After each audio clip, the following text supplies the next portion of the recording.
11वां अध्याय प्रारंभ। विश्व रूप दर्शन।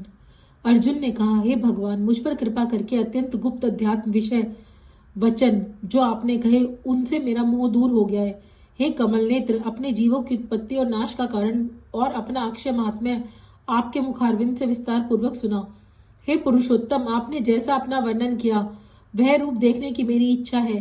हे योगेश्वर, हे मधुसूदन, आप यदि मुझे उसको देखने योग्य समझे तो आप अपना वह अव्यय रूप मुझे दिखलाइए।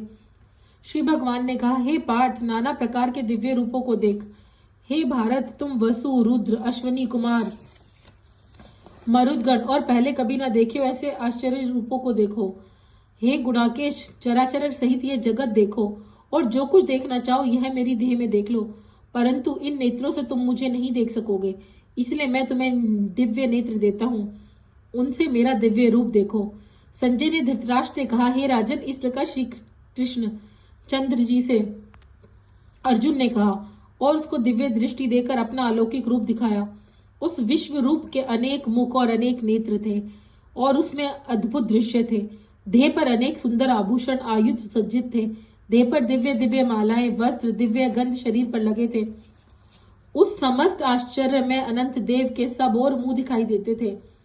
आकाश में यदि हजारों सूर्यों की एक प्रभा एक साथ देखे तो उस महात्मा की प्रभा की समता न कर सकेगी। उस समय अर्जुन ने देवादिदेव के शरीर में अनेक प्रकार से विभक्त इस समस्त जग को एकत्रित देखा। तब अर्जुन आश्चर्य से चकित हो गया, उसका शरीर रोमांचित हो गया और उसका शीश नवाकर हाथ जोड़कर कहा, हे देव, तुम्हारी देह में सब देव भिन्न भिन्न प्रकार प्राणियों के समुदाय, कमलासन पर बैठे हुए देवताओं के ईश ब्राह्मण, ब्रह्मा, संपूर्ण ऋषि और दिव्य सर्पों को मैं देखता हूँ। हे विश्वेश्वर, अनेक भुज, अनेक उदर, अनेक मुख, अनेक नेत्र हैं। तुम्हारा मुख अनंत है, तुम्हारे अनंत और आदि को नहीं देखता, किंतु समस्त विश्व में तुम्हारा रूप देखता हूँ। तुमको किरीट युक्त गदा चक्र धरो, चारों ओर से दीप्यमान तेजो राशि में सर्वत्र चमकते हुए अग्नि या सूर्य की भांति प्रकाशवान देखने में दुर्लभ और अपरंपार देख रहा हूं। मेरे मत से तुम ही ब्रह्म जानने की वस्तु, विश्व के महान आधार, नित्य सनातन धर्म के रक्षक, पुराण पुरुष हो। मैं आपको आदि, मध्य और अंत से रहित अनंत शक्ति भुज, चंद्र, सूर्य नेत्र, जिसके कांतिमान अग्नि के सदृश मुख वाले आपके तेज से संपूर्ण संसार को तपते हुए देख रहा हूं। हे महात्मन, पृथ्वी और आकाश के मध्य की वह अनंत और संपूर्ण दिशाएं आपसे ही व्याप्त हो रही हैं।